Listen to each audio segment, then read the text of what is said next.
Nick. My name is Leah, and it's so nice to have you here with us tonight. Hi, everyone. We're so excited to share some wonderful knowledge with you. Our guest for this evening serves as Nicholas Stiegelmeyer, who joined the University of Louisville Brandeis School of Law in August of 2019 as the Assistant Director of Admissions and Diversity Initiatives. He was named Assistant Dean for Admissions in November of 2021. As Assistant Director, he was responsible for fostering community relationships and developing strategies with the goal of increasing diversity within the student body, as well as assisting in the development and implementation of broader marketing, recruitment, and yield strategies for the School of Law. He has continued that work in his role as Assistant Dean while taking on a broader portfolio of admissions responsibilities.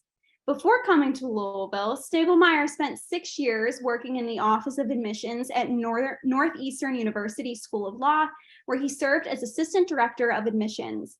Stiegelmeyer earned his JD from Northeastern, where he focused his studies in educational law, particularly special education advocacy, and interned full-time with Cambridge Public Schools, Massachusetts Advocates for Children, South Brooklyn Legal Services, Coton, Crabtree and Strong LLP.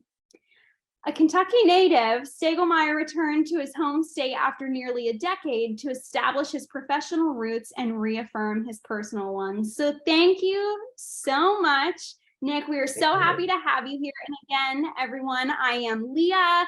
I used to be a TA for LSAT Unplugged. Now that I'm in law school, I've become quite the busy bee. So I like to be here to still lend a hand in your LSAT journey by interviewing these great individuals that are going to give us all the tips and tricks that you need to succeed in applying for law school and on the LSAT. So without further ado, Nick, can you go ahead and tell us a little bit more background on what led you to admissions? Yeah, so I started my career in higher ed administration in a very lowly position at the University of Chicago, but I really enjoyed my work. And after working there for 3 years and had a couple hiccups, I decided to go to law school. And it was at the time when a lot of people were going to law school. We hit these, ups and downs each year with how many folks are applying. I was on an up.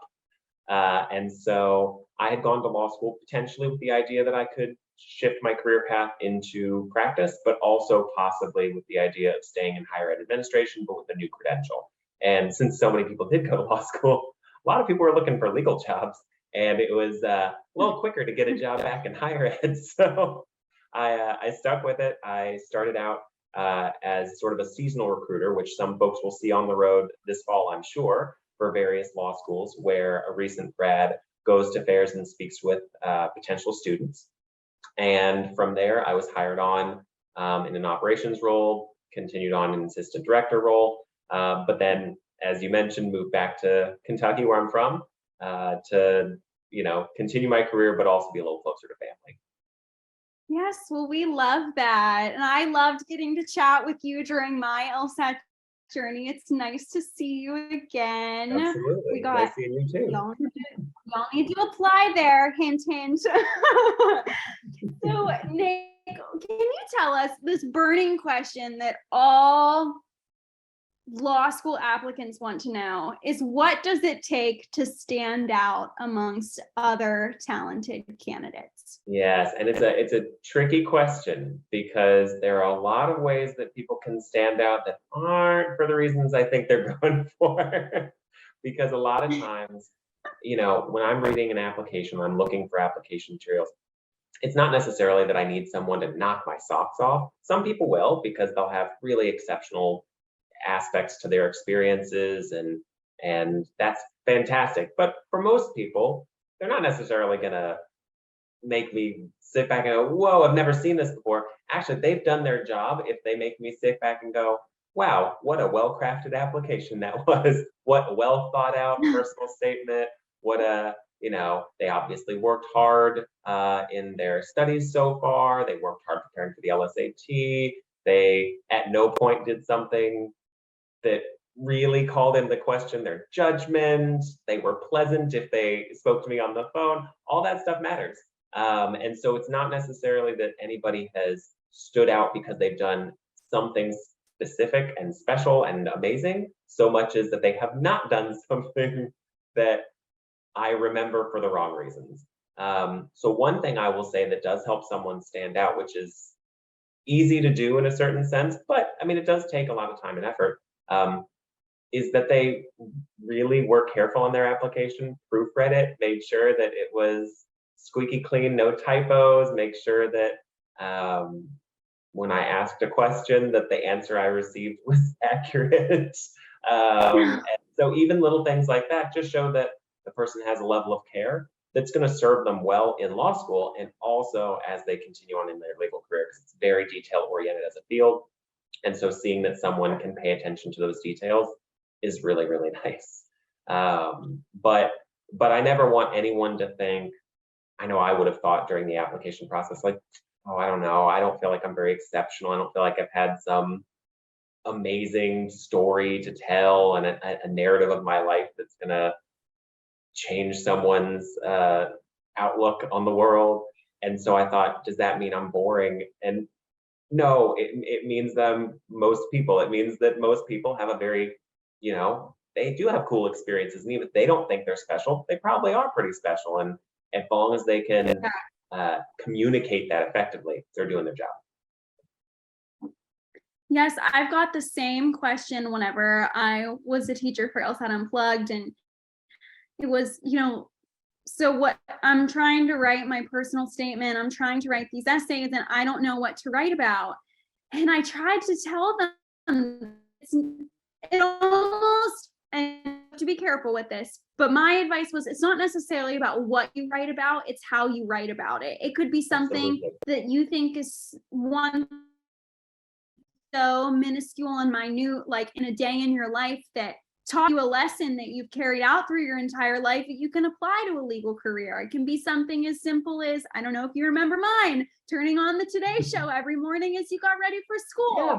Like it's this thing that it doesn't have to be this revelation that happened or this really sad story that happened in your life that you want to make different, or it can be those things, but it doesn't have to be.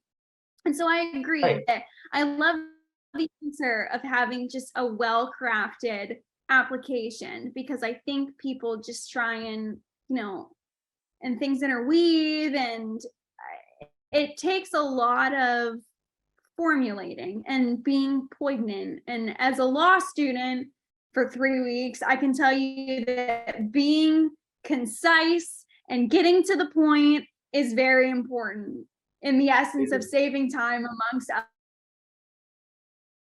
No, you're exactly right. I remember. That you don't need. So.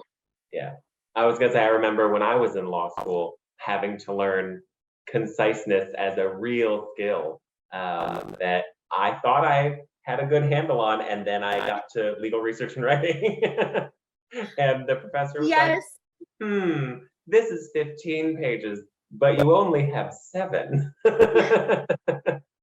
Right? I know I'm going through the same thing right now with legal research and writing, and they told us, you probably think that you're a really good writer. And I did. I've made my way through thinking I was a really good writer. And they were like, when you get paper back and it's all red, you will be very humbled. And they're like, but it's okay. It's okay. It's like that for everybody. But I know I have my first memo assignment due, and it's 12 to 1500 words, and I wrote one section of it without any citations, being 991 words. And I was like, I don't know that I don't know that this is gonna work, so we might need to start all over. Yes, so being to the point, and having almost like a roadmap of how you're getting from each part of your application, I think is really important, and something that maybe people think they have a handle on that they should maybe think twice about. And I love that that's a way to stand out. It doesn't take this big story, or it doesn't take, obviously that's great. Great grades are great, but getting to see who you are and in whole. Absolutely. And be genuine. I mean, I can't speak for everybody in my industry, but a lot of us have been here a while, and we've read a lot of different personal statements over the years, a lot of different optional essays that might be included. And we can smell from a mile away when someone feels like there's something that we want to hear and they need to say the thing we want to hear, versus when someone is being genuine and telling us the story that they have to tell. And I would much rather get the story that someone truly has to tell and that truly resonates with them, rather than something that they think they're curating for me. It always ends up feeling better. Yes, I love reading essays that it just feels so authentic, and it's like a feel good. I love the feel good essays that at the end I'm like, wow, I really feel like I know that person just from reading this paper, and I can imagine them as, you know, a person in the world. And I love those ones. I totally agree. And you definitely have way more experience than I do. But that was always my expertise when I was asked I that think question. you're exactly right. I've just seen more to get to. I've gotten jaded, so I can quickly smell out and be like, okay, well, I'm not mad at you for doing this, but I wish you would just let yourself be yourself. Yes. Yes. There is a thing such as like trying too hard. And you would think with something so serious that, you know, you could never try too hard. But I think that there is just a little bit. But so what are some other factors that play into acceptances and decisions? Well, I mean, they're the obvious, right? We all know about the things that we know about. The LSAT, although asterisk, of course, there are now programs that have alternative measures that they may use, or in some rare cases, they may be exploring the option of not using that type of metric. Undergraduate or graduate academic records obviously are going to come into play. We've talked about personal statement. All the components obviously matter, right? But there are some things I think that matter that people don't necessarily think about quite as much, that are just worth making sure that you give them the amount of attention that any other piece of the application would get. One of those is, if you reach out to an office of admissions, to reach out in an appropriate manner, right? If you're writing an email, take some time to write the email. Don't send an email with 15 typos in 5 lines. You know, I don't think it's a terrible thing, but it's not necessarily a great thing when I can very clearly tell, sometimes because there's a little, you know, sent from my iPhone at the bottom. But when someone has clearly just sort of typed it real quick on a phone as just sort of a while I'm thinking of it, versus just sitting down for a second and writing a real email, introducing yourself, using a header of some sort that says, like, you know, to whom it may concern, or to the office of admissions, or hello there. I don't, you know, I'm fine. It can be informal, but just something that feels like it's a whole piece. Because having that level of care in those communications, first of all, it's frequently, though not always, the first time we've had any interaction with a student. And so it's a good first impression to make, and not as strong of a first impression that the first thing I think is, oh, that seemed really sloppy. And I'm not going to hold it against a student forever. There are ways to get beyond it, of course, but might as well use the opportunity to always put your best foot forward. And also with tone, there are some times that I've gotten emails, and I honestly think most of them aren't intentional, but there's a tone to the email that is a little unnecessarily aggressive, or you know, maybe a little argumentative, that isn't necessarily, again, the right first impression you want to give off.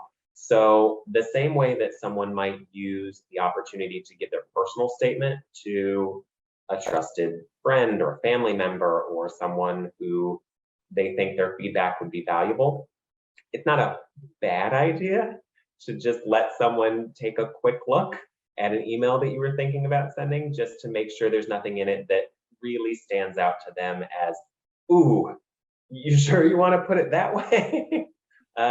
So I think taking care in those communications, obviously the same is true for any form of communication. So if someone calls in, that they are pleasant on the phone. And I will tell a fully anonymous story now, from not my current work, but we had been looking at 2 different applicants among a larger group that were all in a place where we weren't sure. We had kind of limited space for a particular moment in the application cycle. And we thought, well, we could maybe move forward with a few people, give offers of admission, and some we thought were probably going to have to at least be on a wait list for now, and some, might not be able to make the wait list. And so decisions had to be made. And as it turns out, the day that those decisions were being made, 2 among those students happened to call us. And one of them was so pleasant on the phone, was just asking, I just wanted to make sure there wasn't anything you needed. I know that my file is still under consideration. I just wanted to reach out in case you needed anything and just let you know how excited I am about the opportunity. What a lovely phone call that was. Another person reached absolutely. out, that was such a great phone call to get. And then another person reached out and the call ended up going to someone in my office, not myself. And the person was not very pleasant. Person was, well, I don't understand why I don't have a decision. And who even are you? Is there someone else I can talk to? It was very, very unnecessarily rude. And I'm sure that the student was just stressed. I'm sure that the student was nervous. But I'll tell you what, one of those 2 students got in that day. One of those 2 students didn't even get put on the wait list. They just got we're so sorry that we have some fantastic applicants this year and we're not going to be able to move forward. And I will not be surprised which one was which. So even things like that, Yes, they matter.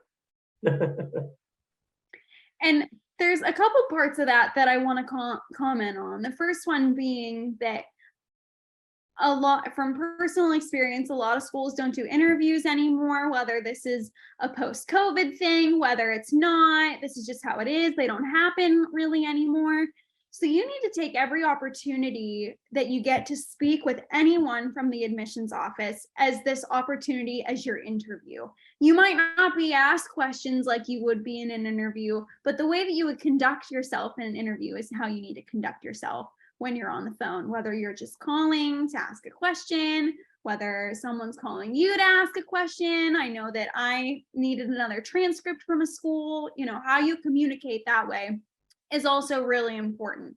So that's the first thing that I wanted to comment on. The second thing, oh gosh, I knew I should have like made a little note.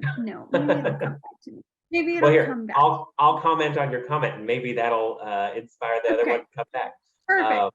There are a few schools that'll still undertake interview processes. I know at least of a couple that really pride themselves on still having an interview be a component in the application process, but they are very few and far between at this point. Yeah. I think it's by far the more common approach among law schools at this point to not include an interview in the process, though some may include an interview for a specific opportunity, let's say.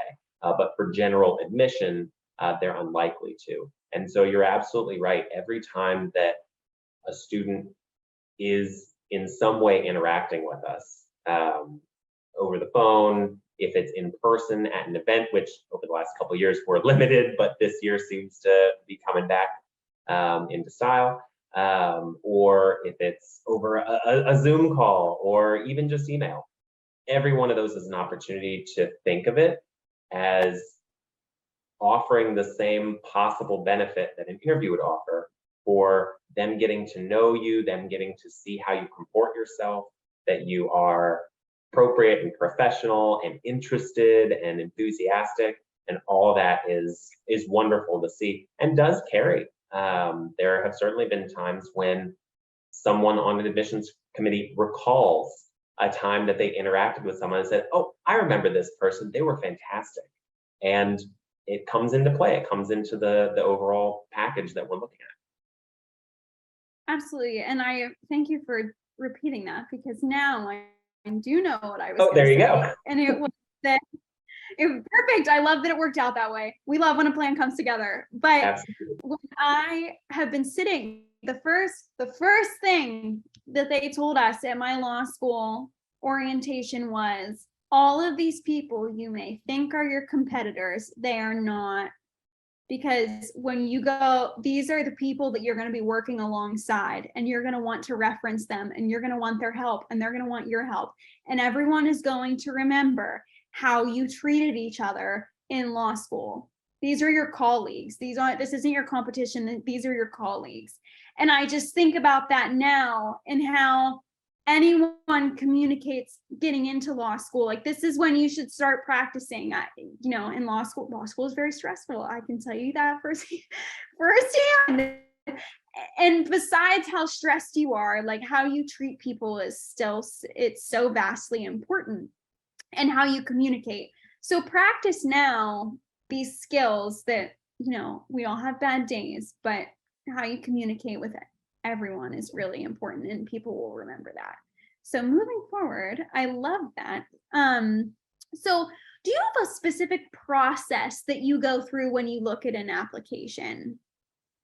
I think every individual reviewer's process can be different. And then of course, every admissions committee's process can be different. So I'll speak about our process a little bit, and then I'll broaden it out to what other things can be out there in the world.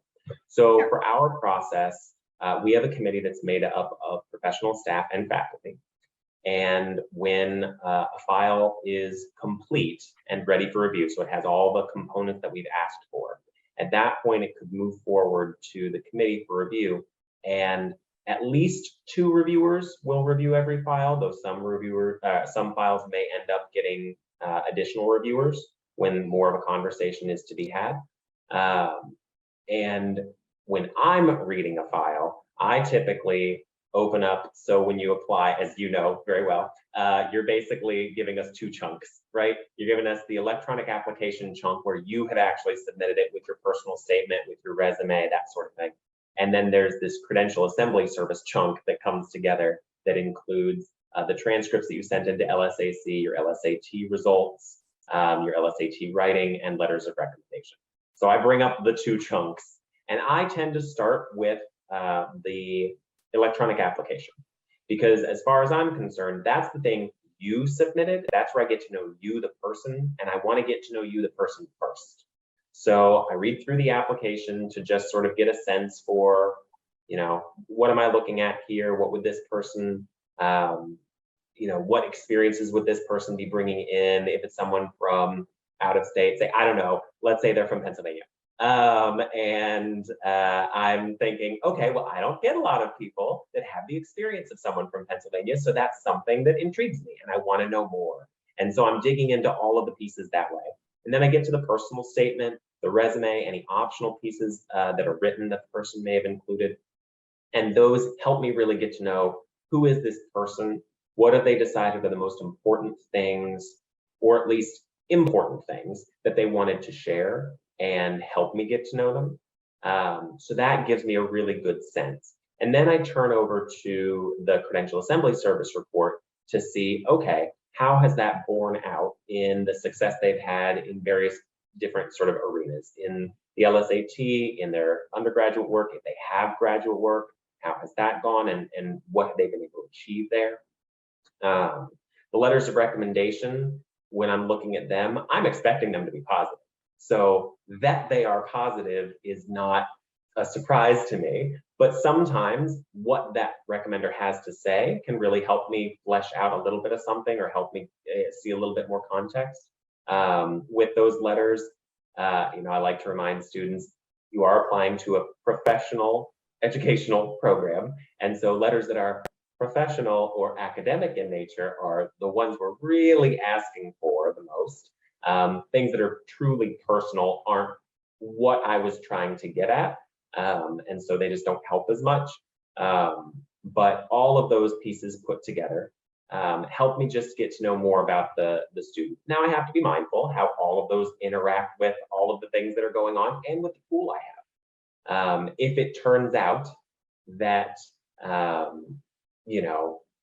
don't know, we're having a crazy year and every person in my pool pretty much has a 3.9 and up. Well, a 3.8 is going to look a little different than it would if my pool were a more normal pool where a 3.8 would be very, very good, right? And so there's going to be some aspects that are comparative to that in that way. But a lot of it is really just looking at, the individual and how they have put their whole package forward, then turning to that comparative piece and saying, okay, Now seeing what I've seen, what does that let me know? And to that end, what I will say is there is a benefit for many schools in applying earlier in the cycle rather than later, though it can, to what degree depends on the school. Because earlier in the cycle, we may be in a position where we don't have as much of the pool, we may have a little bit more space to work with, and we might not have as much of that comparative pool to look at to be able to say, well, I don't know what we're going to see down the road, but I still think this is a great person. Maybe we have room for them now. And maybe later on down the road, I'd be saying, gosh, I still really like this person, but having seen everything we've seen in the pool and having known how many offers are already out there, maybe we have to wait for right now. So there can be that aspect. Now, I'm not going to act like sometimes the opposite also doesn't happen. Sometimes someone that is later on in the pool, well, by that time, we actually have gotten a really good sense of everybody, and we say, you know what? I was going to put this person on the wait list, but we're going to get the wait list in a couple weeks anyway. So maybe we just go ahead and admit them because I really like this person. It can vary, but I think as a general rule of thumb, the process, because most schools do some sort of a rolling admissions basis, does tend to benefit those students who are in earlier over those who get in a bit later, though not to like an overriding, effect. As far as other schools, they do all sorts of things. So there are schools where there are a whole lot of current students that sit on the admissions committee that might read your file. There are schools where faculty are the only ones involved. Faculty aren't involved at all. So the makeup of admissions committees can definitely vary. There are schools that will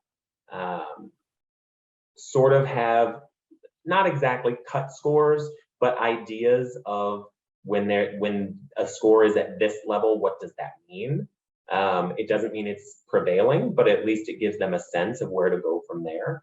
And then there are schools that might just sort of say, let's just take them all as they are and then see where we're at. I would say that most schools, at least to some degree, are mindful, let's say, as a file comes in, that if they see an LSAT score of X and an undergraduate GPA of Y, they might have a sense of what do we think is the most likely outcome here? Not necessarily is that going to happen, but what do we think ends up more likely happening for this folk? So, the folks in this sort of boat. But it's always a rebuttable presumption, right? It's always, there's your law word for the day. It's always something where, we are humans, and we're taking that information and taking the whole picture and understanding it as a human, and we're not just looking at a couple numbers and spitting out an answer. It informs part of what we're thinking about, but not the whole thing.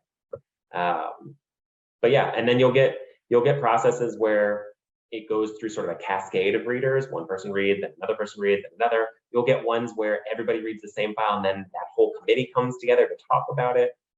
So the process really varies from school to school, but I would say that the linking feature to all of these is that the reviews are almost always holistic in nature. So they take everything into account. They're not just saying, we're going to give you X points for this thing and Y points for that thing, and then add them up, and there you go. It's a lot more, let's see how it all fits together. That was a very long answer for that. Well, it's nice to hear all that. No, that's okay. There was a lot of great content there, and you answered some of my, questions that I had coming up with your answer as well. So that's great. I appreciate that, because I know one of my concerns whenever I was applying to law school was, I want them to see me as a whole human being and all the things that I'm doing, and not, maybe focus on this number, but not this number, or, this and not that. And thinking that if they look at these numbers first, well, maybe some of them aren't going to be interested. Or so it's nice to hear that, your team looks at the stuff that we submit first. Everything. These personal statements and these optional statements. It's nice that you get, before you're like making this assumption on this of what this person can do, you get to know them. And I'm sure that a lot of, students can really appreciate that. And then also, I loved that you talked about oh gosh, I'm trying to think about where it wasn't. Oh, in the application cycle, where to apply in the application cycle, because I was going to ask, as Oh, someone who was in the 11th hour a little applicant later, to if I remember all of correctly. my law. Yes, I was a very 11th hour to pretty much every school that I applied to. So that was also my, like, if I could tell you any of my students to not do one thing, it's that, is to do that. It worked out for me, right? Worked But out in the it end, probably right? could have worked out. It worked out in the end, so it's okay. But it might have worked out a little bit better if I would have, applied at the beginning of the cycle. So I'm glad that you threw that in there about, the earlier, the better. Do you, just more to that end, do you have almost like a soft, right? I don't want to call it a deadline because it's not a deadline, but a desirable time that, you would like a student to have an application in for best chances? Is that January 1st? Is that before the end of the year? We do, and Does it every school depend? sort of hits these differently, right? We actually put an explicit priority deadline out there, and that is January 15th. All that means for us is, when we're looking at files up until that point, we don't have so much of our applicant pool in that we would fear that we're running low on space, or that we fear that we're maybe going to need to pull back a little bit on scholarship. And so for folks who are complete by that date, they give themselves the best shot because we haven't had to recalibrate. Now, does that mean we recalibrate on January 16th? No, not necessarily, and probably not. But it means at least that's first opportunity we could. So it gives students sort of the peace of mind that it couldn't really have been too late, as long as they're in and complete by that date, because nothing would have changed by that day. Now, every school can be very different. So a lot of schools will have early deadlines, and that's a whole nother thing. We don't do early decision at U of L, but other schools do, and they might have a deadline as early as November. And so it's important for students to look to see what real true deadlines exist for opportunities that they might want to make use of. But for us, we just do that sort of priority deadline. And then our regular deadline is April 15th. And I would say, while the priority deadline is important to bear in mind and a really good idea for folks that can feel confident that they're going to have everything ready, done, and ready to go, April 15th is the bigger deadline to really watch, because once we get past April 15th, we really become limited in terms of what we can do, because we have to see what space still remains. Once folks whose offers might have already been out there long before a student even put in an application, what happened with those offers? Well, we don't know until May rolls around, and no student or no school knows until the deadline they've set for enrollment deposits or whatever sort of commitment they have.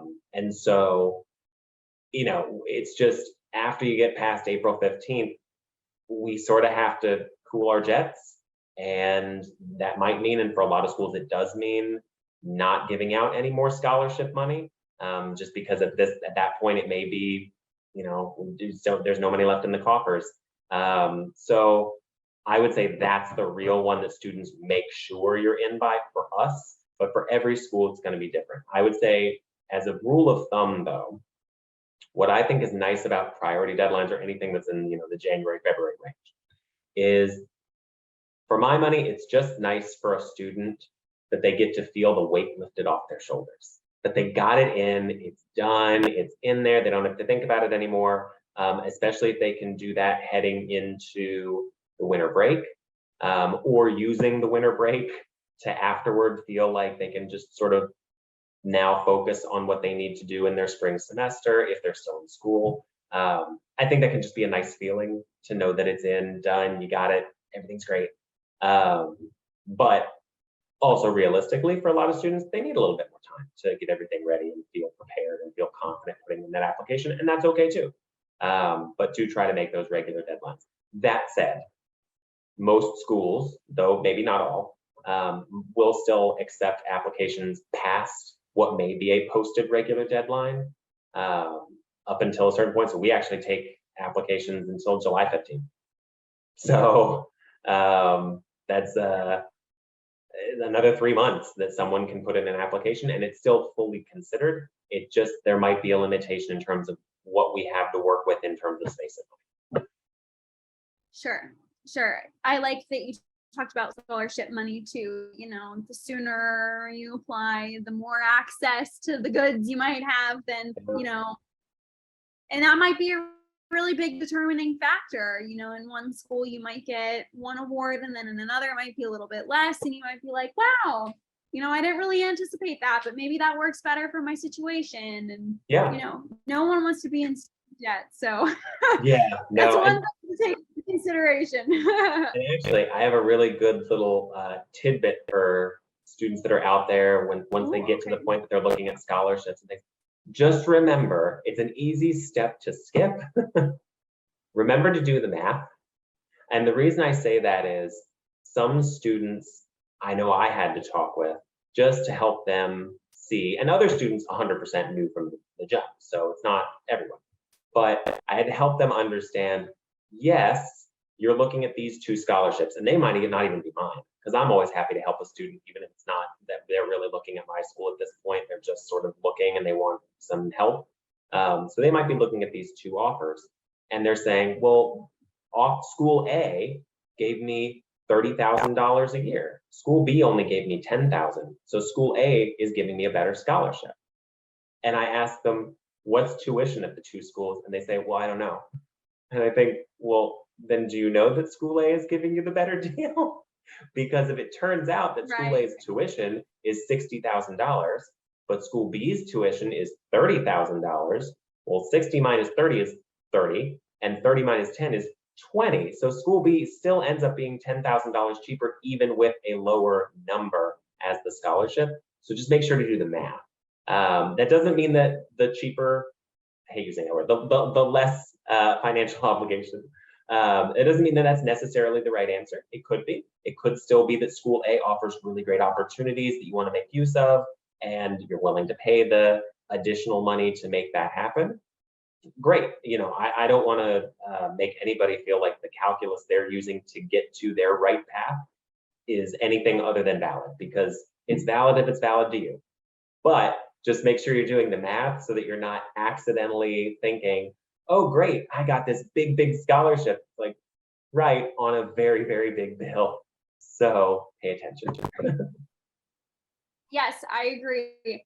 And more to that end, it's not, you know, depending on what you're looking at, when they send, you know, the bill, they send a breakdown. You get a breakdown of what tuition is, what housing is, what the book, you know, estimate is, what the transportation, what the personal expenses, what the all the extra stuff that they add in to kind of give you this number, right? That also might not be the number for your particular situation. So take that, you know, into account, look detailed at that, because a number might seem a little bit more intimidating than maybe it actually is, depending on, you know, what you need out of what's listed there.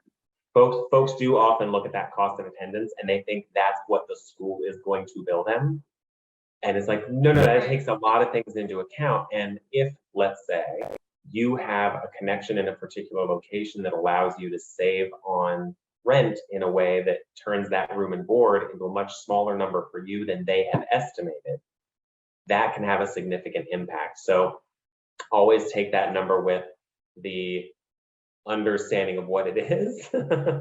I think that's a great point to make for students, because it's a very easy number to misunderstand. And make sure you're looking at the same number when you're comparing schools. I know there have been times that a student has thought the cost of attendance for my school was our tuition, and they were looking at that compared to a different school's tuition. And I had to say, well, you're actually looking at 2 different numbers, so just make sure you're looking at the tuition versus tuition and cost of attendance versus cost of attendance. Right. So don't just, you know, don't glaze over that when you're thinking about where you're going to school. You know, actually take the detailed time to check it out, because you'll end up, you know, getting a lot more information than, you know, upfront than maybe you thought. So, Nick, does a well-written admissions essay make up for a lower LSAT score? And if it doesn't, is there something that does? So I think it can, insofar as, because it's a holistic review process, everything sort of has these, indeterminate weights, and they all help anchor the boat to some degree. So it depends on what we're talking about in terms of an LSAT score. Let's say somebody has an LSAT of, we're just going to say 120. Well, it's going to be really hard, no matter how well written that statement is, no matter how impeccable their academic record is, it's going to be really hard for any admissions committee to look at that and think that it's even fair to do to that student to bring them into the law school environment if at their best they've only been able to achieve the lowest possible LSAT score, right? Now, where is that line drawn? I don't think it's necessarily a line. I don't think there is one. I think it's more of just looking at the gradient and saying at some point, is the LSAT score high enough that that admissions committee feels like, with the supports available at their school and with what's going to be sort of expected of the students at their school, and then with the other components of that applicant's application under consideration, are there things that the admissions committee thinks they can work with and that the student will be able to draw from to be successful? And part of that can be how well they write. A lot of law school is writing. A lot of law school is being able to synthesize the things that you have learned and read and new information that you're being presented with, and be able to put forward a cogent, coherent argument in favor of your position. And so being able to do so is a skill in and of itself that does let me know that someone is going to have some fodder to work with in terms of their law school success, because they can draw from that and they can continue to refine those skills. And if that same student has a lower LSAT, I might say, well, I do think they're going to need to work on maybe how comfortable they feel in a standardized or otherwise stressful testing situation. They might need to work on reading a little more carefully, but I know they can write really well, and that might help them. I will say that probably the most direct other component in an application that can help speak to a lower LSAT score is a GPA, or just generally grades. And I say grades generally because LSAC doesn't incorporate graduate level grades into the cumulative undergraduate GPA that we end up having as this reportable number, but those grades also matter. And when I see someone that maybe didn't do the best on the LSAT, serviceably, but maybe not the best, but they have very, very strong academic records, what that tells me is, well, maybe when they get to the testing environment, they freeze up a little, or they need a little bit more confidence, they need a little bit more time, but they have really good study skills along the way. And that's going to do them very well. And so I think that tends to be the most direct correlate in terms of where do we think this person's likelihood for academic success at this moment, based on what we know, could lie. And so I think for students who are trying to find something that they can do to, in essence, ameliorate what they see as a lesser LSAT score, one is, well, if you're in school, continue to do really well. The other thing is you can retake the LSAT. I mean, that's the nice thing, is that it's a malleable score, and it could be something that a student retakes. So if you take it once and get a score that you feel like doesn't do justice to what you know you could be capable of, it's okay to take it again. I mean, that's normal. I think there was a time maybe 10, 15 years ago that it was less of a common thing to have multiple test scores, although really at this point, probably more like 15, 20 years ago. But I think nowadays to have more than one score is very normal. But there are going to be students that after they've taken it twice, maybe even 3 times, they still don't feel like it's showing what they want to show. And that's where showing really strong grades, using every opportunity to show your great writing, using every opportunity to show who you are and what you bring to the table, and that you be a productive member of this community, that can really matter. Because the one thing that students sometimes I don't think it's that they're really confused. I think they just sort of default to this idea of they see the medians for a lot of schools and they think of those as the minimum. And it's like, well, no, they're not minima, they're medians. And so there are always going to be people that don't have that median score on the LSAT and also don't have that median undergraduate GPA, but we still thought they were admissible. We still thought that they brought a lot of light to the community, and we wanted that light to be something that other students in the community could draw from and get benefit from. And you know, that light might show through in that writing quality. So use every opportunity. And I might mention, it includes the LSAT writing. We do look at the LSAT writing. I know a lot of times folks think, oh, I don't really want to have to do this. And I know it's silly. It's always a silly prompt and it's 30 minutes and you're just sitting at a computer. But do your best work. Show me that you can write. I will say now that it's done separately, people take it seemingly a lot more seriously. When it was at the end of the LSAT, which is how it used to be years ago, I think a lot of people were over the LSAT by the time they got to it, and they just decided to write some random rant about the LSAT or draw a picture or write nothing. That was never a strong choice. Yeah, I had one time where they wrote a secret message. I thought that I couldn't tell, but it looked like a little box was around a letter that I saw, and I thought, it almost looks like when you use like one of those whiteout tapes, but I know you can't have whiteout at the LSAT. So what is this?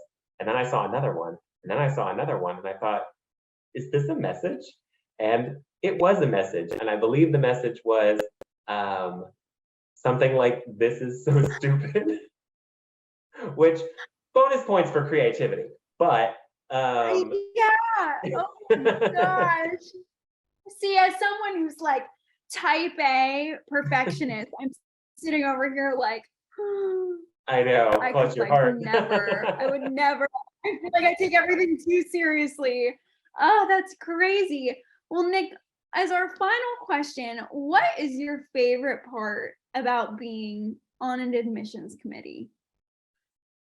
I mean, I just really like that I get the chance to, first in paper and then frequently in person or over the phone, I get to meet students who are really, really excited about this opportunity and are really, really humble and thankful for even just being in the position that they could be applying to law school. It's heartwarming, and I just want to be helpful. I want to help them feel comfortable and confident in the process, because it's a scary process. No matter when you do it, no matter if you do it straight from undergrad, no matter if you've been out of school for a decade, it's scary, it's daunting. And so to try and help someone feel really comfortable with what the process is, that we're not gonna bite, we're here to help, and to see them then express their interest and their enthusiasm, and for the ones who end up coming through to, you know, bring that enthusiasm with them into the classroom, it's just really, really nice. And then every now and then one of them leaves me a fun hidden message puzzle in an LSAT writing, and that's pretty fun too. Well, Nick, thank you so much for everything. And if our students, you know, have a desire to reach out to you, how can they connect with you? Absolutely, they can always reach out to us. I tend to use our Office of Admissions address, lawadmissions@louisville.edu, partly because my last name is extremely long and hard to spell, so it's much easier to remember law admissions, and partly because in the event that I happen to not be available because I'm trapped in a meeting, because I'm, you know, out of the office for a day or two, my entire team has access to that. And so we'll be able to get back to you as quickly as possible to answer questions. You know, they can be questions about our school, but they can also just be questions generally about what is law school and how does the application process sort of work. And we're always happy to answer them if we know the answers, or connect folks with resources if they need. Perfect. Thank you so much, Nick. It's greatly appreciated that you were here to share your expertise with us and all of our students. And we hope that a lot of our students will be in connection with you during this next admission cycle. And absolutely, it was my pleasure. And thank you so much for having me. Absolutely. And it was so nice to get to chat with you again, Nick. from my personal law school journey. It was so nice to be able to put a face to a name. Absolutely, absolutely. And if you need anything, just let us know, all right? Well, thank you. I appreciate it. You have a great weekend. Yeah, enjoy the holiday weekend. And Thank you. I will be hopefully you'll get to do something my nice and extra relaxing. day, that's for sure. Yes, one day just for that. Thank you. Just, All right. that's it. That's all we can allow. Look, 3-day weekend, 2 of them are for reading, 1 of them's for fun. Yes, yes, but we will treat ourselves one Yes. day. It'll be worth it in the end. Well, thanks so much, Nick. You have a great weekend. You do the same. Take care.